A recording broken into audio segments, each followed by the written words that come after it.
Guess who's back? Back again. Joelle's back. Share this episode with a friend.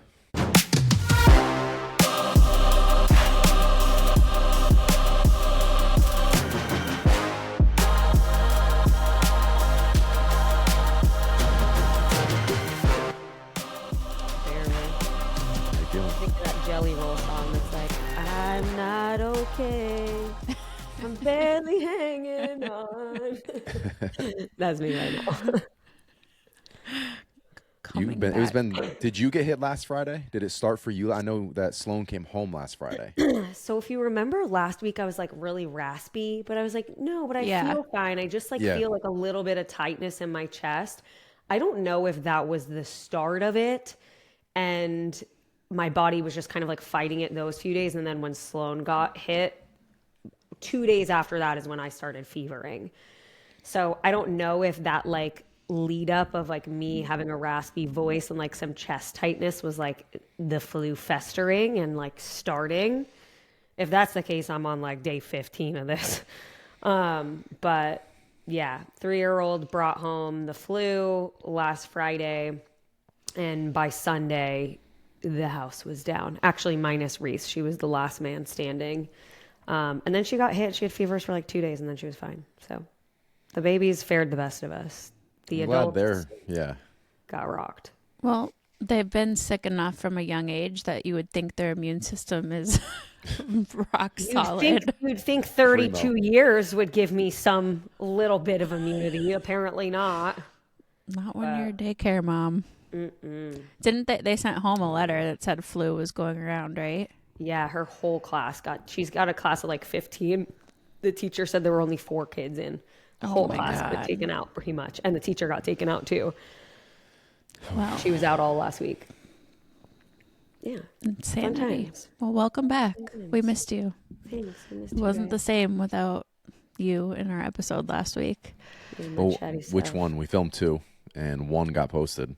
40 minutes with falling apart without me. Falling apart. I'm in a tornado. I'll tell you that right now. It's an absolute tornado between the baby, the house stuff, the businesses, getting these plans up, Project B. It's been wild. It's been a ride. Josh spent all day Saturday building this like wardrobe for the nursery because there's no closet in there. And for some reason, this man keeps ordering Wayfair furniture, even though every time we order Wayfair furniture, it gives him a heart attack putting it together. So these shopping apps are mastering the algorithm of TikTok, of Instagram, of YouTube. It's like, oh, this looks pretty, and it's super easy to build. And like, then you get it, and you're like, I'm not falling for this again, but you fall for it. 8,000 pieces. So it came in two. It came in 2 like 100-pound boxes, and they were flat and long and huge, and you just know when you open it there's literally so many pieces. This is a big piece of furniture.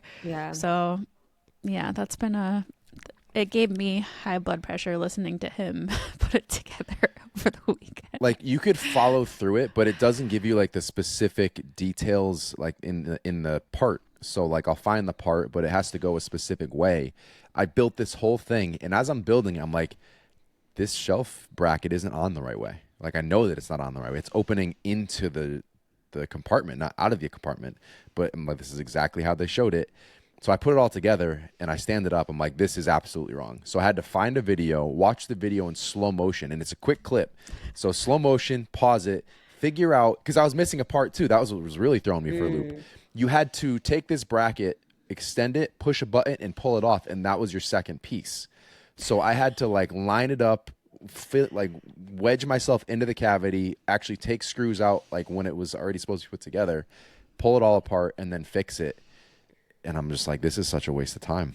I would like the money that we saved went into like a ridiculous amount of time that just was not worth it. So anywho, I know you guys when you could check off at checkout to like have someone assemble it for you. Yeah, you just got to say yes. The only time we've done that was for the playground in the back when I was building the chicken coop in conjunction. So I'm like, let them do that. Yeah. I know you guys came here for, hang on. It's been 5 minutes of rambling. We got to get these guys into the good stuff. Draw the line somewhere. You don't want to hear about Josh's building and me dying from the flu anymore? We'll do a vlog. We'll do a vlog someday when you're back to full health. So today, guys, we are going to be breaking down the effects of weed and booze on your health. A lot of you actually have kind of embraced this sober journey. I think that becoming sober has kind of become a bit of a trend, which trends may not always be the best things to jump on, but for this one, obviously we don't have any complaints. Yeah, we support this one. So I guess let's kind of talk about our journeys, I guess, going through the party realm. Yeah, we've talked about this quite a few times on the podcast. We've shared some posts on social, and it's really cool because even just last week, I got a message from one of you guys who follows along saying how us sharing our story really just almost like gave her sort of permission to take that route herself. And I think sometimes it just takes hearing someone else's story and their journey about a particular topic for you to finally just ask yourself like, oh, does this make sense for me? Is this something that I can do? And it almost gives you like a confidence boost knowing someone else is doing it too, especially when it's something like this where majority of people are not living a sober lifestyle. But Josh, like you said, I do think it's becoming more cool, if you will, to embrace this side of things.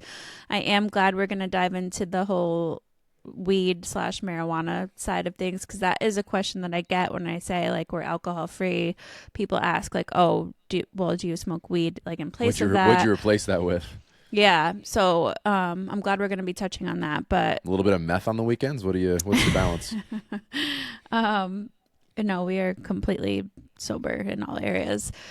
So I mean, at this point, this will be year 11 for me, longer for you, Josh, without a sip of alcohol. And I don't foresee me ever going back. I just don't miss it. It initially started when I did my bodybuilding competition, because, you have to be on a super strict diet and regimen for a bodybuilding show. And I stopped drinking like right off the bat from there for about 8 months. And then I moved to San Diego. I had one weekend, I think, where I drank, maybe 2, between that show and when we officially like stopped altogether. And in those 2 weekends, I was just like, I really do not miss how I feel right now. So it kind of started from a forced aspect of like wanting to complete a fitness goal and look a certain way for bodybuilding. And then it kind of just naturally evolved into me meeting Josh, who was sober at the time and going through all of his health issues, and just realizing I like life better without alcohol, and I like remembering things, and I like how I feel, and I like not wasting money on alcohol. So it was like, it's a lot of things for us, but ultimately the main, I think, thing that we come back to is that overall it adds more value to our life to not drink than it does to drink. We almost broke up that weekend, your last weekend of alcohol. Yeah, we did. I won't say now I am the person, but at that time, it was such a struggle, and I'll get into my side. I'll let Joelle jump in first, but it was such a struggle for me to stop drinking that I needed to be with someone who didn't drink. Like it wasn't an option for me. I was having such a hard time with everything that was just the way it was. And if you decided that was your path and you were going to keep going, like we had a serious conversation that night, and I wasn't like, I had a few drinks. You went out with the boys. I was with your cousin, and we like had a girls' night, and we had I didn't realize how much he needed someone to not be around. Like, I just didn't realize the depth and the seriousness of what he was going through at the time. I just thought like, oh, I'll casually have some here and there. And I think it was that night that we just had like our first real serious conversation. Like, it's either we do this together or he cannot be around it at all. Because I had no support. All my friends drank, and they drank a lot and all the time, and I was completely alone. So I needed to be with someone who was in that corner with me, or I was going to lose my mind. Joelle, your story is a little bit different, though. You were never really drawn into it too much. No, I really was never a big drinker. Never particularly liked how it made me feel. Typically had pretty adverse reactions to alcohol from the get-go. and had one alcohol poisoning-ish type experience in 10th grade, which I think we talked about on the podcast. And pretty much then didn't drink again until college. Definitely had like fun my freshman year. Like I did drink, but never, like I've never been blackout drunk ever. I've never drank and like not been able to remember what happened the next day. Like I've never, ever gotten to that point other than the 10th grade time, but I remember all of it still. And so I drank, but like I'd have 2 to 3 drinks and like that was good for me. I'd be drunk, I'd be happy, and like that was it. And then by my second year of college, I was full blown anorexic, orthorexic eating disorder and was not drinking because I was like, alcohol is poison, you know, can't have that. There's calories in alcohol. And then I just pretty much didn't really drink after that. Here and there, I mean, like maybe twice a year. Like if we were at a wedding, I'd maybe have a cocktail. If it was New Year's, I'd maybe have a cocktail. But that was pretty much the extent of my drinking up until I got pregnant with Sloan. And then I haven't had a drink since I got pregnant with Sloan. And that's been, she's 3.5 plus pregnancy. So 4+ years, since I've had a sip of anything. And I just have no desire whatsoever to drink. And I've never tried or done any other drug, including marijuana. I've never smoked weed in my life. So pretty straight edge, boring lifestyle over here. But I have no desire. Something about that DARE program really stood out to me in like elementary school, I think. Don't they not do that anymore because they proved like it wasn't doing anything? Oh, I don't know actually, but I remember DARE. I remember it well. I remember being scared shitless of drugs in like 5th grade. And I remember coming home being like, Dad, we learned about cigarettes. You smoke cigarettes, you're going to die. And my brother and I used to tease my dad and be like, Dad, you smoke cigarettes, you're going to get cancer and die. And we used to like tease him. And then he legitimately got cancer and thank God he's alive. But you could imagine we felt really bad when we used to tease my dad about how he'd get cancer and die. And then it happened. And then he got cancer. My brother and I were like, oh no.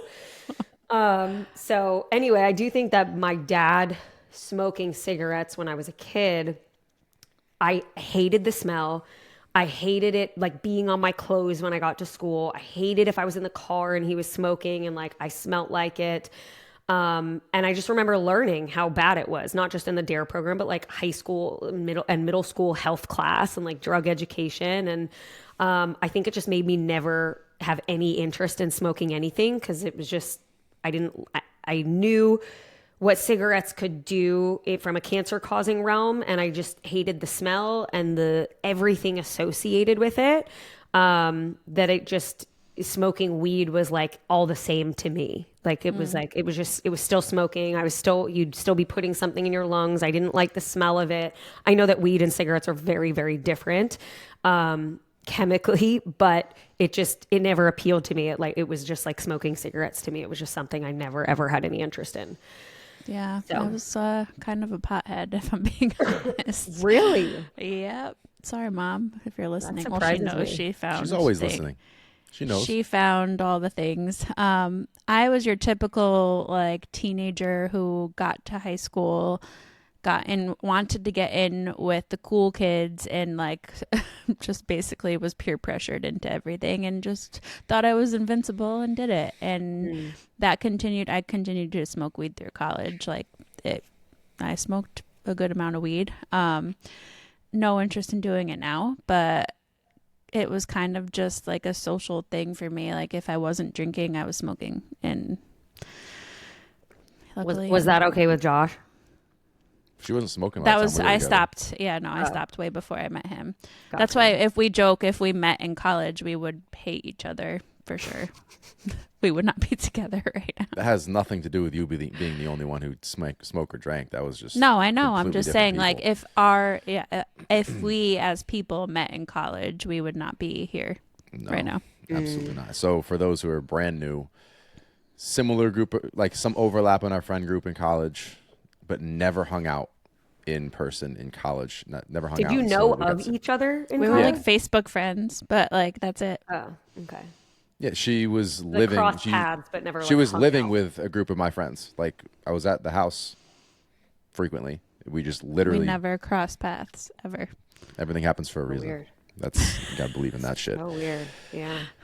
So my story goes from like 0 to 100 when it comes to like drugs and alcohol.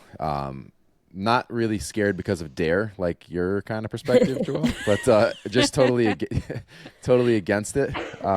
Like when my best friend growing up, we finally caught him like high. We were at a bonfire in his woods. We're like, something's off with this kid, and then we pulled it out of him, and he smoked, and we didn't talk to him for like 3 weeks, and then I don't know when we turned, why we turned, how we turned, but we all ended up smoking weed. So I smoked before I drank, and this was sophomore year of high school. So that's like the beginning of it. And then by junior year of high school, like I was drinking like a fish.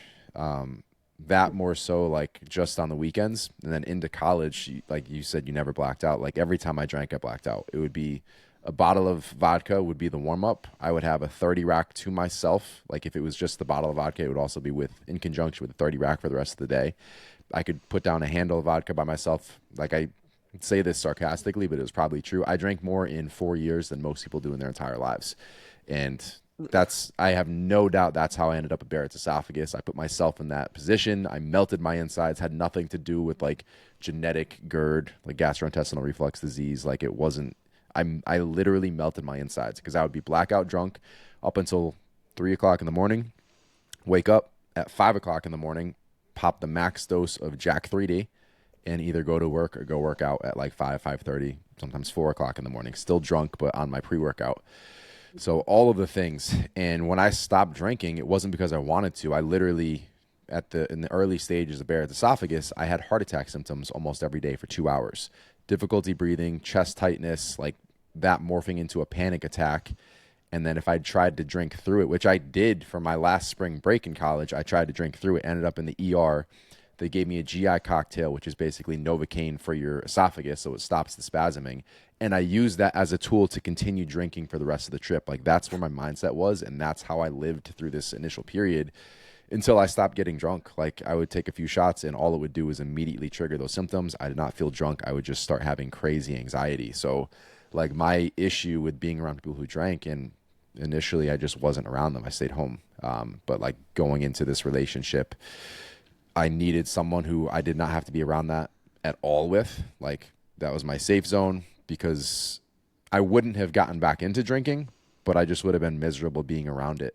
And like when I would needed to be away from that space. So for me, it wasn't a personal choice of want. It was literally a need, because I was going to die. I was on that path. I've talked about it before. I wasn't going to make it past 25. It was brutal. So I'm here because I need to be, not because I want to be. And now I could probably have a few drinks. I could probably smoke a little weed. I have no interest in it. Like the path that this pushed me on, I'm extremely grateful for.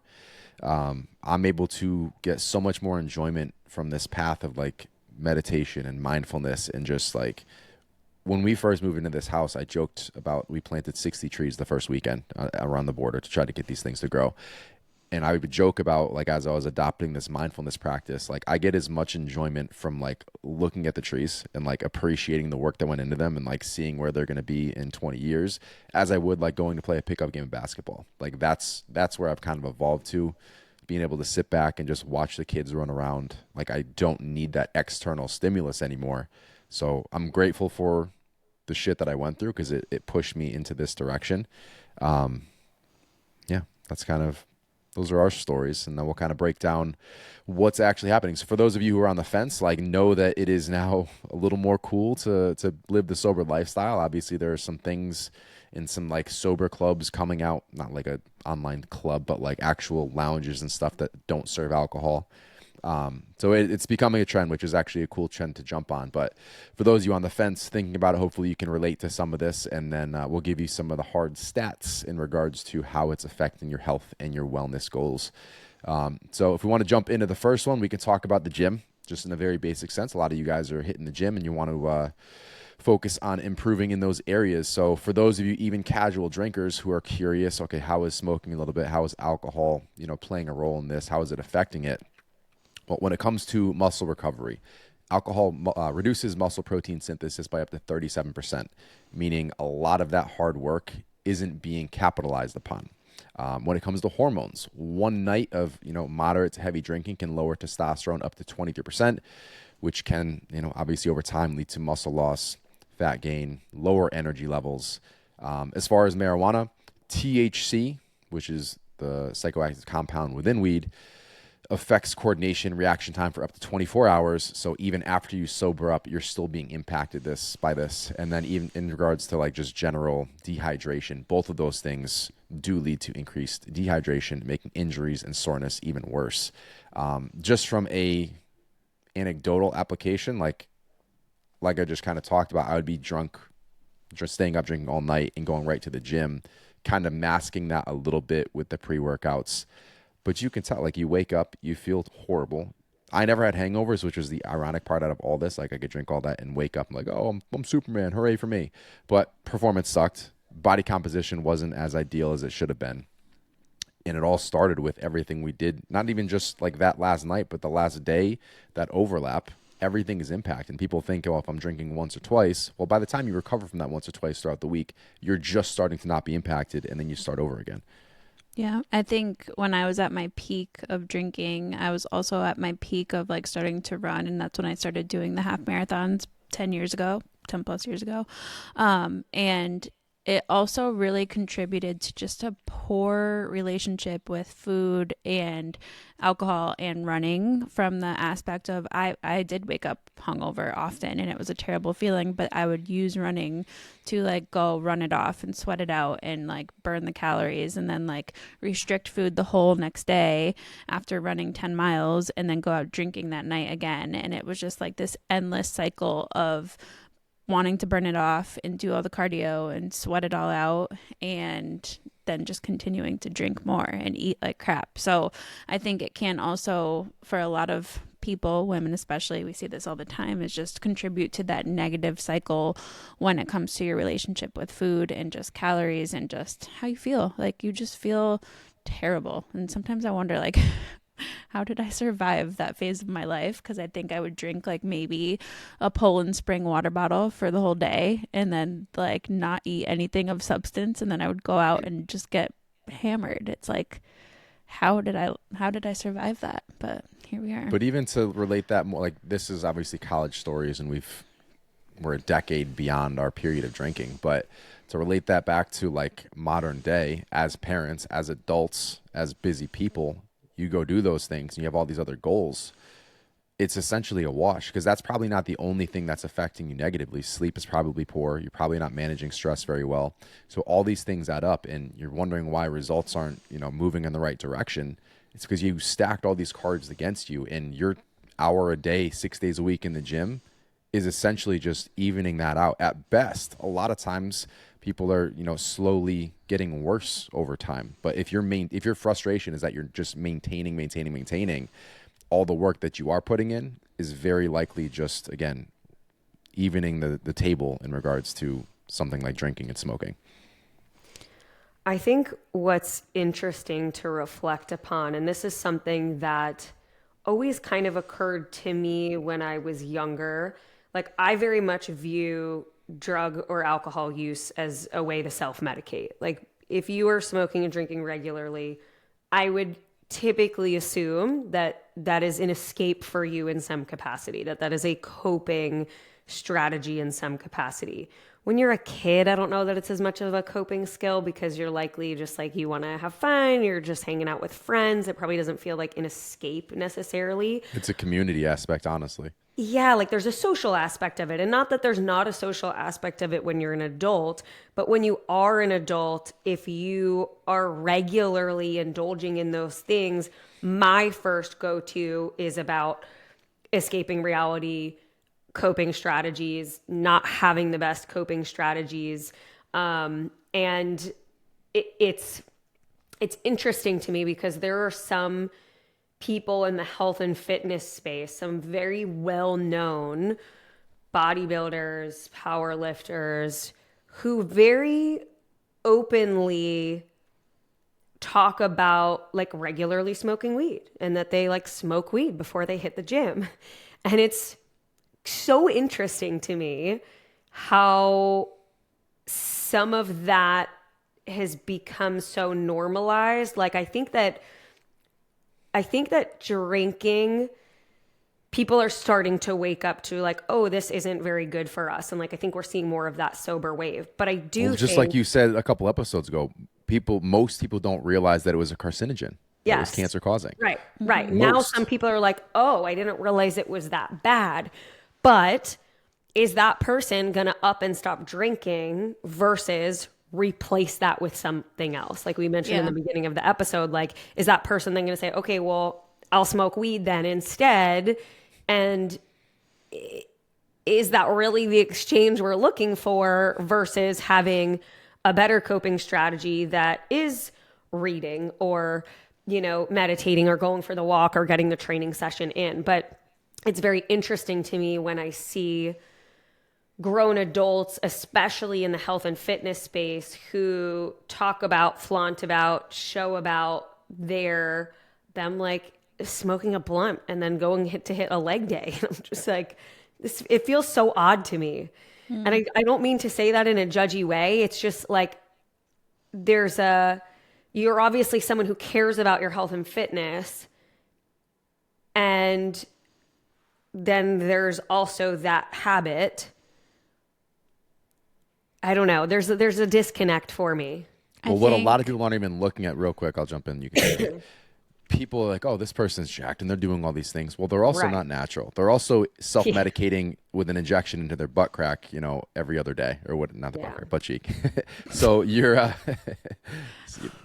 anywho, you're not getting the full picture. Like they're not just smoking weed and going to get jacked. Like they're professional bodybuilders or professional fitfluencers who have the Greek god physique because other things are happening outside of that blunt they just smoke before leg day.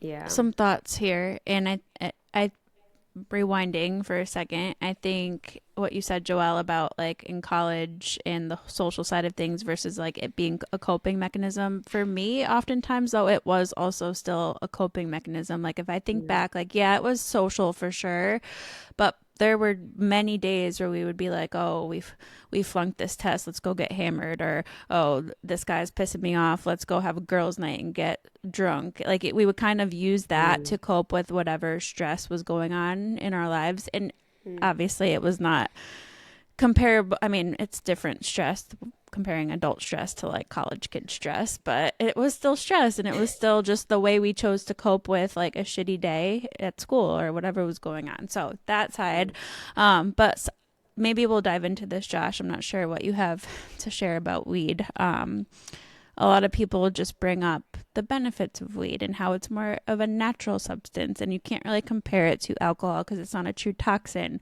So what would you say to someone like that, where yes, they're a fitfluencer, maybe they're in their defense, they say that's the natural way of coping with it, and that it does have benefits, and that it does not impact me in the way alcohol does?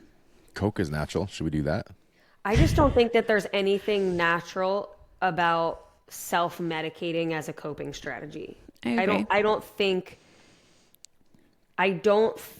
I think anything that gets you high as a coping strategy is not a healthy coping strategy, because it's an escape from something else, and you're taking something to alter your current reality. Yeah, I agree. I totally agree. I was just playing devil's advocate because for some, like that's the question. Some people ask me like, because you're not drinking, like, do you think weed, with it being a plant, is a healthy alternative? And I'm sure there's many people who can argue the heck for advocating for weed, but I personally don't think that that's the best route to take, because like you said, Joelle, it brings you to this, like, when I think about all the times I've been high from weed, like I am not able to, I would not be able to parent. I would not be able to do the things that I do on a daily basis. And I know that's a whole other conversation, but like I'm not here when I'm high.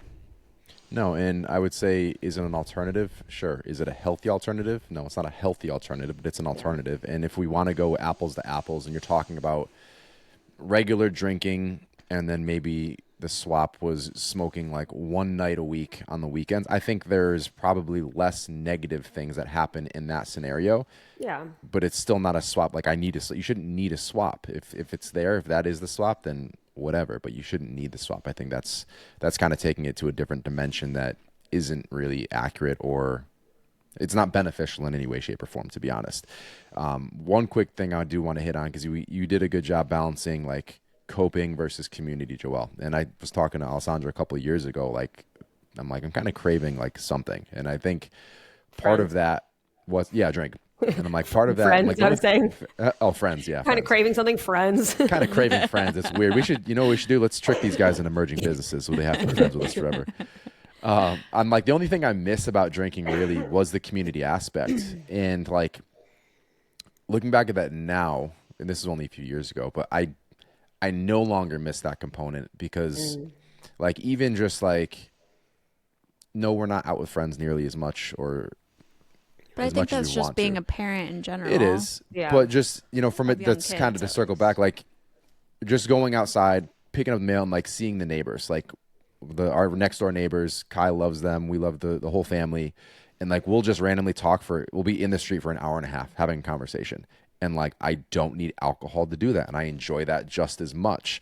So kind of understanding like relationships evolving as we grow older too. And just being, I'm pretty introverted, but being open to those newer relationships and community, and just like being around good people.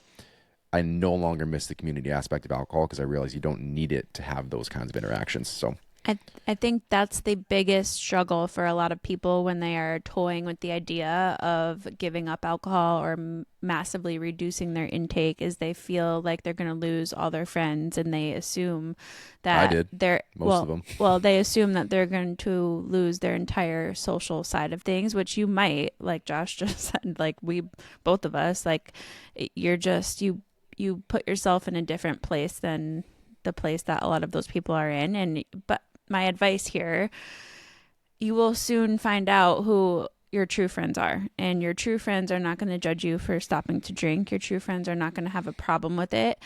They might not understand it at first, but the people who are truly your friend are going to hang around. And if they don't hang around, they were just drinking buddies. They weren't your actual friend. They were just people that you would go out and get drunk with. And that was the reality that both of us really had to come to terms with too, is like, yeah, you're going to lose certain people from making a decision like this, because one, it makes them uncomfortable. It makes them look inward at like, oh, should I be doing this too? And that can be uncomfortable for somebody who's not there yet.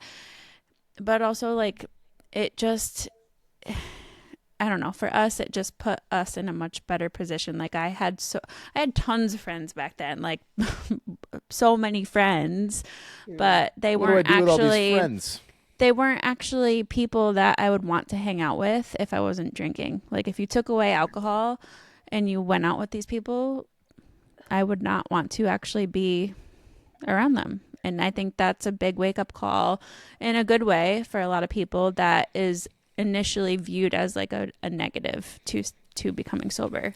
Yeah, I think I probably haven't talked about this on the podcast, but I've talked about this with friends before, of like, I actually used to talk about this in my high school health class, because we would talk about, especially in this like drug education unit, peer pressure and kids wanting to drink and do drugs with friends and whatnot. And, kids would sometimes bring up, which is the point I wanted to bring up, that like there's such a negative connotation with like, you changed, right? You hear in high school all the time, like, you changed, and like, I don't want to be your friend anymore. Like, you changed. And it's like, I hope you changed. Like, I am 32 years old. Of course I am different than I was in college, than I was in high school, middle school, etc.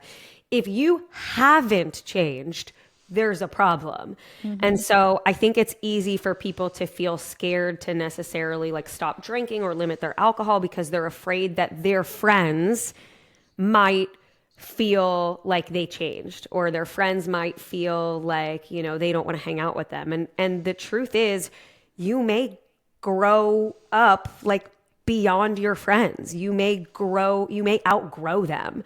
Mm-hmm. And I'm sure, all three of us have experienced that. And like friendships, like good friendships, that end up going separate ways. Like that does suck. It does really suck when that happens. Like friendship breakups suck. But there's a point where you can look back and realize that those friendships weren't necessarily serving you, and there is a reason that you outgrew that friendship. And if it you opens up are a door for new friendships that are serving you.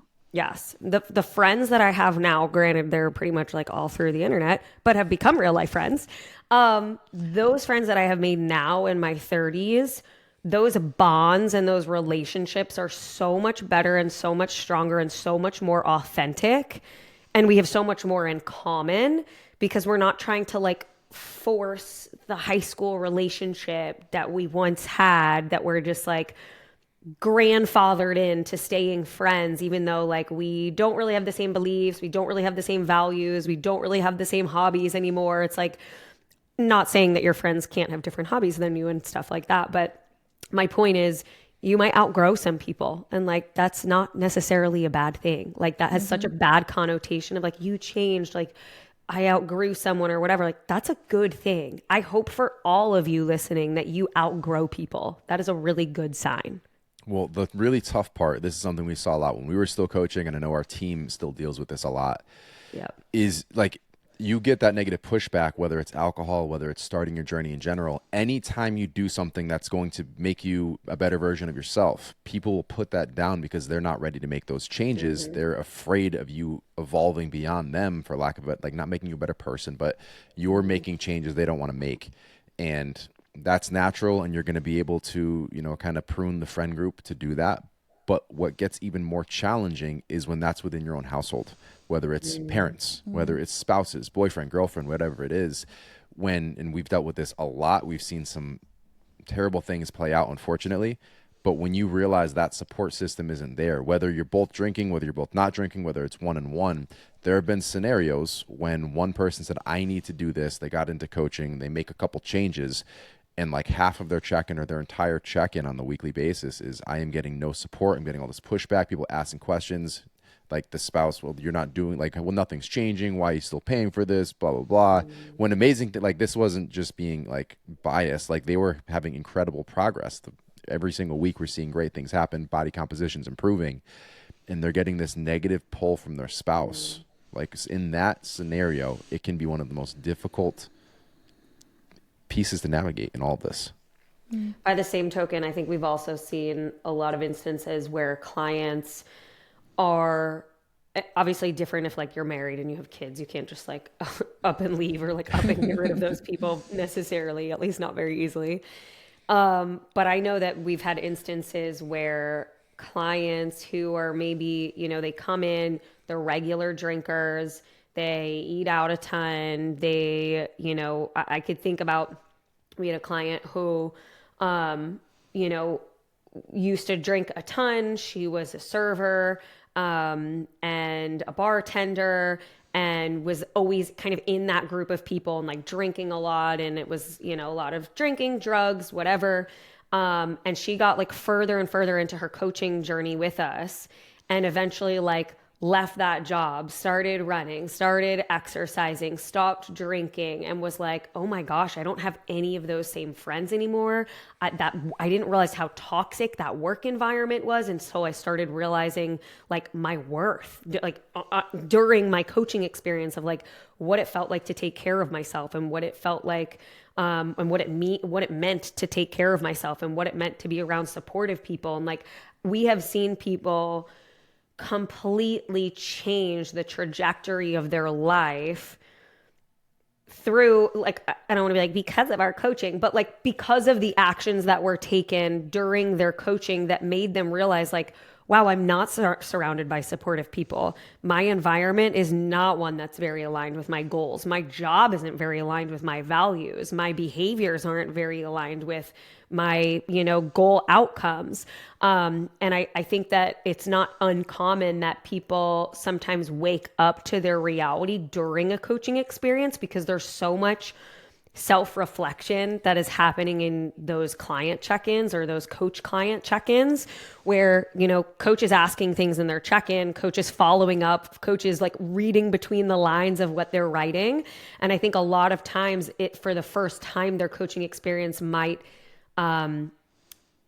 wake them up to the people who are or are not supporting them, or the actions, roles, jobs, careers, etc. that they're in that may or may not be serving them.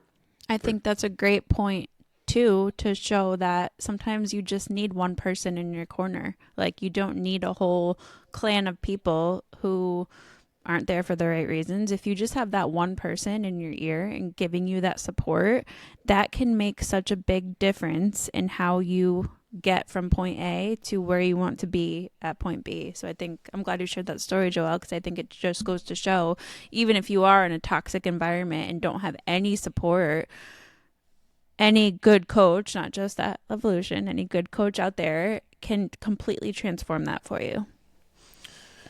All right, guys, transitioning into the nutritional aspect, the food aspect. Just a couple quick stats, we can break them down. So when it comes to alcohol and appetite, drinking can increase caloric intake by up to 30% in a single sitting. And obviously this is very subjective, like it can be way more than that, and some of you aren't eating at all. But on average, you can see an increase of up to 30% per meal. When it comes to weed, THC activates CB1 receptors in the brain, which increases hunger and makes this junk food, quote unquote, significantly more appealing. So that's why we get the munchies. We want to go grab anything. I'll pause right on this one real quick. I remember as a broke college kid, stoned out of my mind, for whatever reason, like I love the tortillas. Like I could eat those plain, heat them up and just throw them in. Tortillas, like a taco, the soft, like the soft shell. I like, even like as a kid, I remember just heating those up real quick and like eating them. So I love those. I was just thinking the other day how I hate tacos and hate tortillas because they're just so gross to me. That's really weird. That Kai likes tortillas too. So weird. So as a broke college kid with like no, like we lived on chicken and rice. Like that was it. From all these, like bulk up on that. I don't even want to call it a go-to snack, but I probably will because I had it several times. Was peanuts. Regular peanuts Just rolled peanuts, up in tortillas. tortilla. And a dry there was no like liquid or like Nope. Sauce. So I was chugging water with it, but that was dry peanuts. That was dry a tortilla. consistent. I that was think a consistent that was grab. the cause of your Barrett's esophagus. Yep. Tortillas That was and peanuts. definitely it. Yeah, I mean, it could have been, you know, the gallons of acid I was pouring down my throat, but no, the tortillas and peanuts. So yeah, the weird things become significantly more appealing. When it comes to storing fat, most people don't understand alcohol is a toxin. It is processed as a toxin within your body. So your body actually prioritizes getting rid of that toxin, meaning you're not absorbing food the right way. You're not absorbing nutrients the right way. You can stop burning fat for like up to 12 hours after drinking. And essentially a significant amount of what you're eating is going to be stored improperly, a la as fat. So I'm glad you touched on that because I think even myself included, the conversations that I have around alcohol now in a client sense, I used to be very like, yeah, just like fit it into your macros, you know, try not to drink too much, but like you want to fit 2 drinks into your macros, like no big deal. Just try and fit the calories in, do the, you know, alcohol swap with your carbs and fats. And I teach clients how to do that. And not that you can't do that and not that that's not a potentially helpful strategy, but I think it's easy for people to be like, oh, excuse me. I'm, you know, on this fat loss journey, I'm in a deficit. I'm fitting all of my alcohol into my macros, but I'm still not really like seeing the body composition changes I want to see, or I'm still not really losing fat the way that I want to. And there's this huge missed component of alcohol metabolism. And that because alcohol is a toxin, your body is going to break down the alcohol before any other macronutrient because your body is trying to clear the poison, clear the toxin.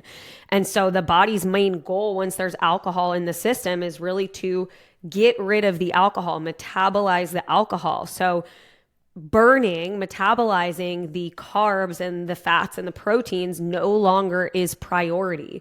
So like Josh said, there's this big difference in your metabolic health and what you're actually absorbing, digesting, processing. And I mean, look, you even think if you were to drink a ton and then end up vomiting, when you are vomiting, you know what you have for dinner. Like, you have a lot of undigested food sitting in that stomach. That is very likely because your body's like, oh, we're focusing on the alcohol. We don't care what's in the contents of the stomach right now. We have to focus on just getting rid of the alcohol. So there's, it's not just a calorie component, is my point, when it comes to fat loss or having body composition goals. Alcohol will negatively impact body composition or negatively impact your fat loss goals, even if you're fitting the calories in. You good? Preach. She covered my thoughts. Nailed it. All right, we'll keep cruising then. Sleep.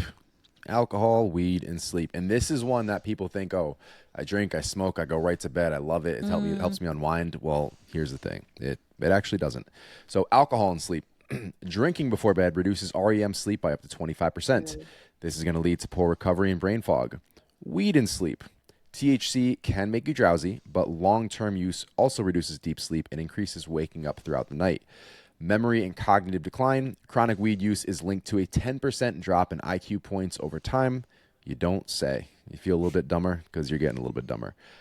Alcohol and decision-making, obviously we all know that impairment starts with just one drink, making you more likely to skip workouts, overeat, and make just generally poor choices. So why am I falling asleep so fast? How is it actually negatively impacting my sleep?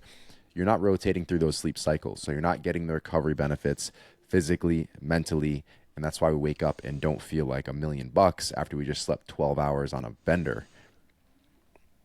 I think we see this a lot with the mommy wine culture, just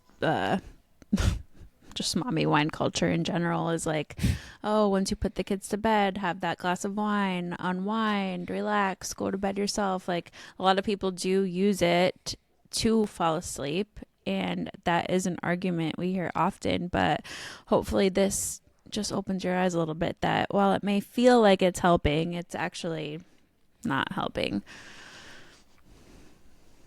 I hear people say all the time too, like, oh, they'll smoke after their kids go to bed. Let's say, like, they'll take a few hits of something after their kids go to bed, and I'm like, I think maybe this is just like my intrusive thoughts and mom anxiety, but like, what if something happens? Like, what if you have to like go to the ER in the middle of the night? Like, anything can happen when you have kids. It's like, what if your kid needs you and now you're not functional? What if you have to get behind the wheel of a car and you're not functional? Like, that scares the hell out of me. I just wouldn't want to put myself in that position. I agree. I'm with you. All right. Sex drive, relationships. How are these things impacted? I guess you could say infected. You could also use that for sure. So testosterone and libido. Heavy alcohol use is obviously linked to a lower sex drive, erectile dysfunction in men. Weed and performance. THC lowers dopamine over time, which decreases pleasure and motivation, which also includes in the bedroom. And relationship issues. Heavy drinking is linked to a 300% increase in relationship conflicts and higher rates of divorce. And I can definitely, all these make sense, but I think the easiest one to just say this is an obvious fact is that third one.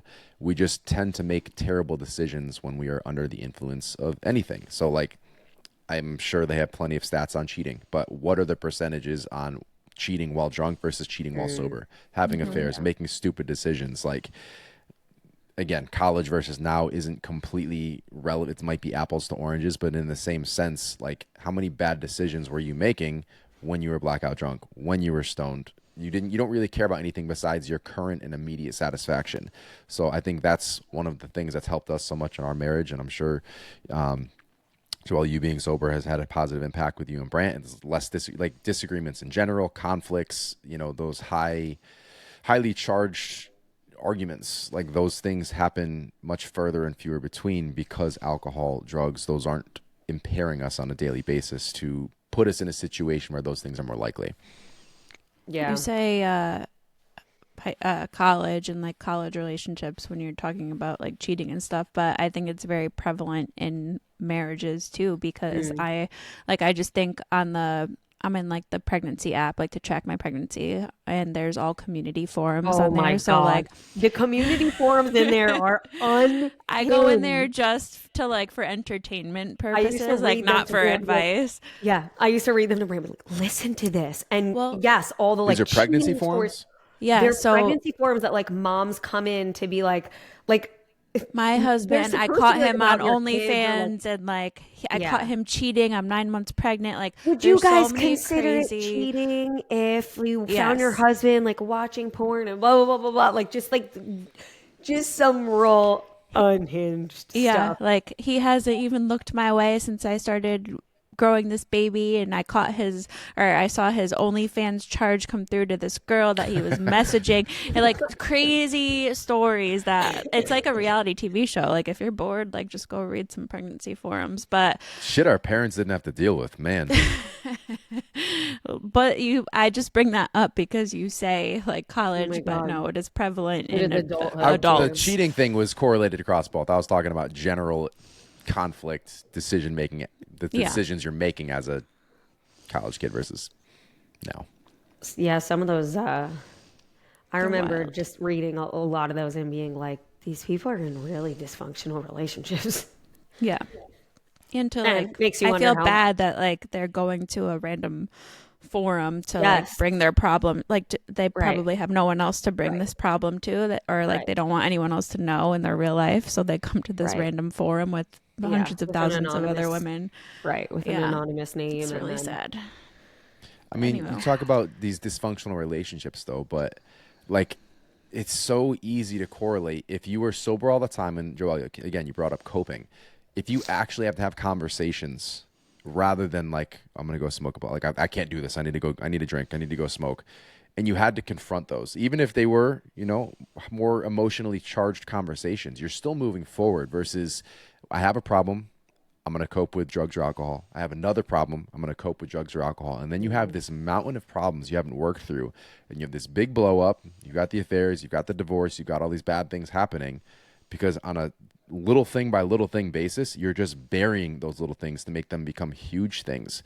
And again, if you drink, if you smoke, this isn't to like make you out to be a bad person. Obviously, this isn't everything. But if you do drink and you do smoke and you're having these problems, these are some of the most obvious things to remove and to immediately have a positive impact. And it might suck at first, but especially when it comes to relationships, when it comes to being a parent, like literally needing to be there because you're not escaping mentally through drugs and alcohol into this other realm, forces you to confront specific things.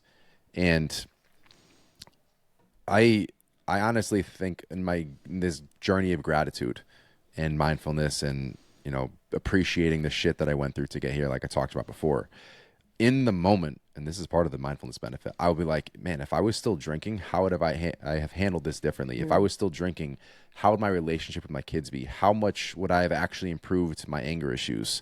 How poor would these relationships be? Would I still be married? Would I be, X, Y, Z? Like going down that weird rabbit hole, but I think of it as a positive rabbit hole. Like I'm reflecting on the things that aren't an issue because I've taken the decision to remove this from my life. And then like on a problem by problem basis of being sober, like even with Kai all the time, like I focus on removing increasing my reaction time from something happening to like when I respond to it when it comes to emotional charge. So the longer you can expand that period of time, typically the better your reaction to that is going to be. When I still slip up and when I get mad and when I go further than I should, I'll still sit down with Kai like 5 minutes later, be like, listen, buddy, I shouldn't have done that. I apologize. Like I should have handled it this way. Do you know why I was upset? And I can have those conversations and I can then improve my relationship with my kids because I can self-reflect and say, I just fucked up. It's not, I'm just pissed. I blew up and now it's time to head out to the bar, grab a drink, do what I need to do, smoke a J in the garage. I have to confront those things. And I can tell you like who I was to who I am today are two entirely different people. The few people who are still in my life from those two eras will tell you that. And that is the main reason why we would not be married if we actually crossed paths when we were in college. I was just going to say, you do that with me now too. Like you don't have to use Kai as an example. Like we talked about this in the podcast that we recorded last week that did not get posted because Josh's mic was off. But we're in a stressful period of life. We had a lot of things came to a head. What, 2 weeks ago now? Was that 2 weeks ago? I don't know time at these stages of pregnancy. It's like a week before the podcast that didn't get posted. It was just a lot of things, and just at the end of the day, you guys know if you're a parent, like witching hour, kids are screaming, like just lots going on. And he got angry, and we've gotten a little tiff, and within maybe like a half an hour, you came back and you immediately just like owned it. And I was like, wow, like that just, not that it fixed everything, but it sort of did, like just getting both of us back on the same page. So I think that's just a great example of, if you are somebody who does struggle, not just with anger, but just like with communicating to your spouse or to your friends or to your kids or whoever, like it's through awareness we create change, our little tagline of the podcast here. Like if you are not aware of it, you can't change it. So hopefully if this is coming off and making you a little bit uncomfortable because you relate, you can change. And one thing that did not get posted from the blank episode that I'll kind of jump into a little bit, I have literally saved in my phone, anger is an addiction. And for me, it is. With anything you do to improve your health and fitness, if you don't have a regular practice to improve it, it will not stay improved. Like if you're going to therapy and then you stop and you don't replace that with something, or go infrequently just to kind of maintain that, if you stop the protocol, you stop maintaining the benefit. So I have meditation, I have the cold plunge, I've got, sauna to an extent helps with my mental health. I have these things in place in my tool belt to make sure that I continue to work through my emotional reactivity. And all this to say, to give you like an analogy, I guess, I was like a leaky gas pipe where any little thing could set off this massive explosion. And over time, I've repaired a lot of those holes. So they're not gone. They're much further and fewer between. And one of the things we were talking about is like, I think the thing that I still struggle with is, yes, there are fewer things can get me to that level, but the little things that'll build up. Once I get to that point, the thing that I am still working to get over is like, I'm at that point now. Instead of having that big explosion, what do I have to diffuse myself to come back down without lashing out, without, just feeling this fucking rage? How do I cope with that? How do I work through that? So I'm not there yet. I am at a point where I am reducing those incidences by doing all the things that I'm doing on a daily basis. I am still aware enough to realize that when I need to let the air out of the tires, I still need to fix for that part, for when it does get to that point. So main takeaway there is, again, without maintaining the practice, you don't maintain the benefit. But through being sober, that's one of the things that I appreciate being aware enough for, and being able to remove my ego from any scenario when I fuck up. Business, life, relationship, parenthood, whatever it is, I fucked up. Here's what I did. Here's what I'm going to do to be better. And then you move forward from it. I think that's a good example too of, if you are somebody who drinks maybe, a handful of drinks per week and you want to stop and you're having trouble stopping, like if you're struggling, like if your friends are still constantly asking you to go out and you have a hard time like practicing saying no and actually sticking to what you want to do, like understand it might not be cold turkey for you. It might be something that you have to take a slower approach to.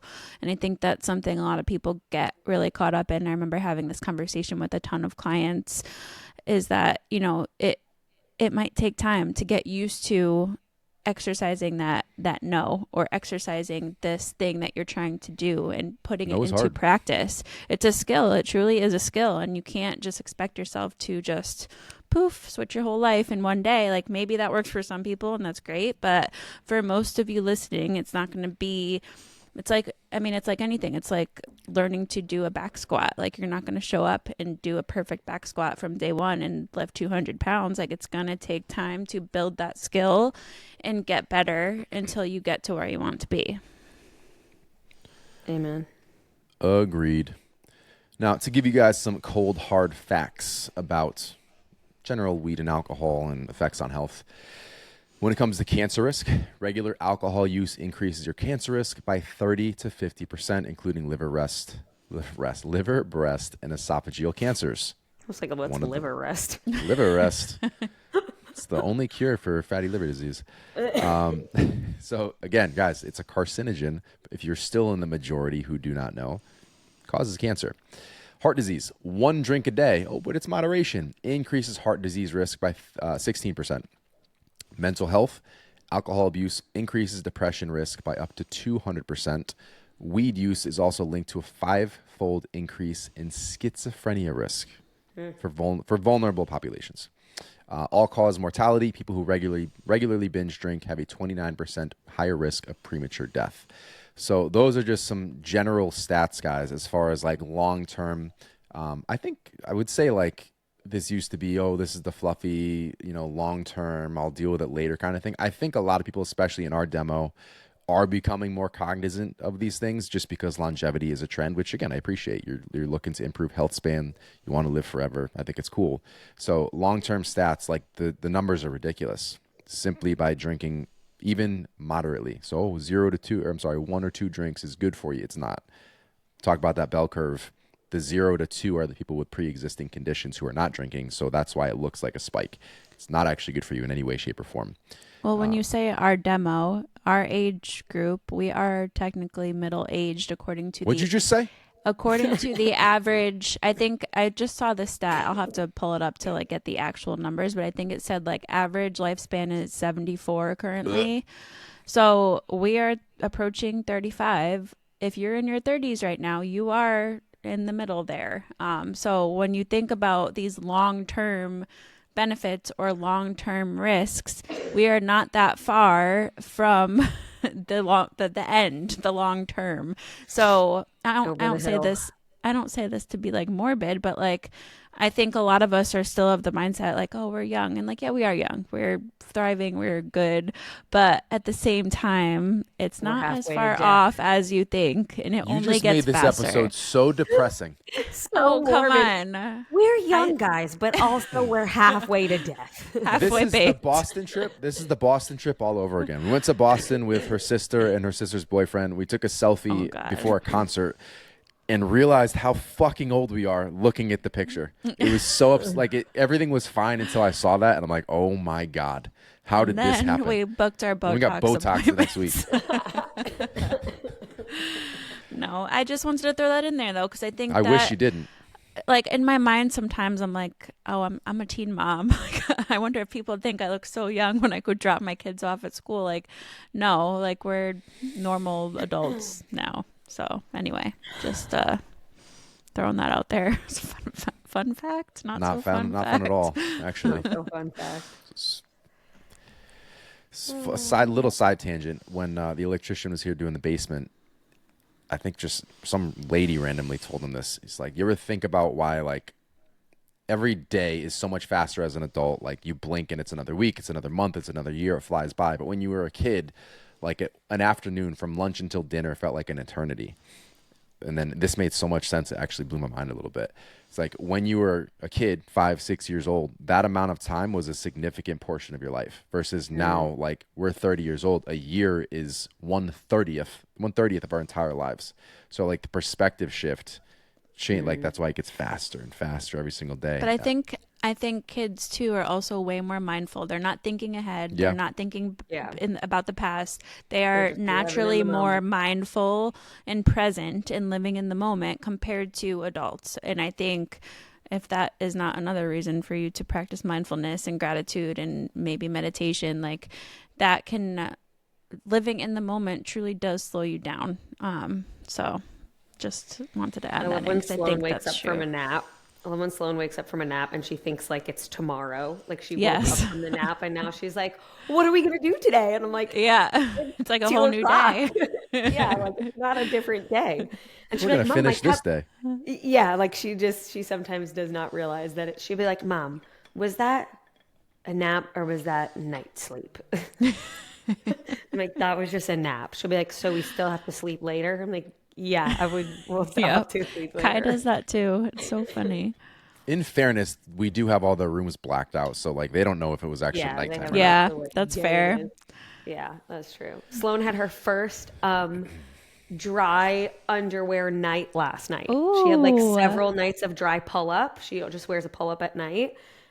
She's had several nights of dry pull-up which I just thought was because she was sick and dehydrated, but apparently she's not just sick and dehydrated. She's fine now. So last night she was like, can I try no pull-up tonight and just my undies? And I'm gonna try and keep them dry, mommy. But if I have to go pee, can I call you to bring me to go pee? Because she's still in a crib. And I'm like, yes. Okay, great. So Brant went and got her up this morning. She's like, Daddy, I kept my undies dry. Aww. No more pull-ups. She was so excited. And like she prompted all of it. Because like 2 weeks ago, this is such a random side story, but like 2 weeks ago, she was like, Mom, I don't want to wear a pull-up to bed anymore. And I was like, well, when you wake up in the morning, it's soaked. So I don't think we're ready to get rid of the pull-up. No. So she was basically like, well, what do I need to do to not have to wear the pull-up anymore? And I was like, you got to have a dry pull-up when you wake up. So literally dry pull-up several days in a row. And she's like, okay, I don't think I need the pull-up anymore. So we did it last night and she was golden. Good job, Sloan. Look at that. That's like a whole new world. It's like, I know. Us just putting Kai in a booster seat out of the car seat. It's like you reach this level of parenting. But it's like so significant. Like it's so nice. Yes. Yeah. Now we're starting all over. But anywho. Shall we do a little Project B plug? How about it? This was an exciting week of updates, and Joelle was in a coma through it, so she didn't get to be on the meeting. Joelle's like, what are the updates? This is a Project B update for me as well, everyone. Yeah, well, I texted you a couple things. It's just, I can't tell you what, but in a general sense, the design is coming together. It looks so nice. The features are becoming more streamlined and easy to use, and I know this is all super vague to you guys, but like we are so. I think people are putting it together based on said how you're. You said a few words that could that could be anything. It could be any piece of any resource could have design and features, and like this is something that is not out there right now. Like it doesn't exist, so you guys can't guess it. It's not there in the entirety that we're creating it.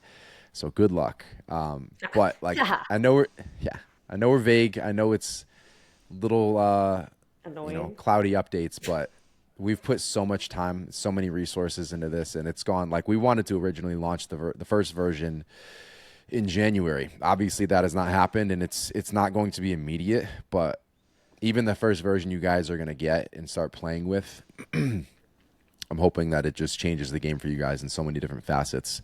As far as what we do now, what we have now, we have. Right now, it's a 7-day challenge, the top 5 challenge we've relaunched. You guys are going to start seeing that circulate a little bit. We do have some freebies still on the site. We are currently selling our fitness blueprint for busy humans for $10. That used to be a free resource. We talked about this a couple weeks ago.